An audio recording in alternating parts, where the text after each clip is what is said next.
hip external rotation, mobilization. Find a table high enough where you can get a decent stretch out of this. Setup is stance leg, toe pointed straight towards the table. Hip and knee right in line with each other, and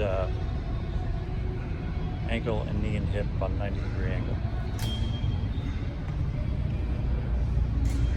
Once you get in this position, bend the knee on the stance leg to go down into essentially a single leg squat. You should feel a deep stretch in the hip right on the outside. If you feel too much pressure in the knee that is on the box, you can always take a pillow, a towel, or a ball, place it underneath. Just take pressure off the knee, so the focus can all be in the hip. Mobilization for hip internal rotation. Lie on the floor, knees bent. Take one foot out to the side. Place your other foot on top of that knee. And let gravity pull that knee down towards the floor. You should feel most of this stretch or mobilization would be in that right hip in this position here. Hip 90-90 for external rotation and internal rotation. Start in this position, and your goal is to open up your left hip, close the right hip, and basically just swap positions.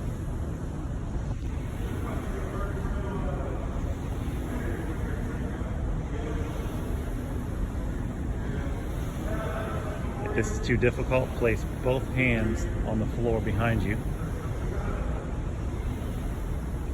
and continue the same motion.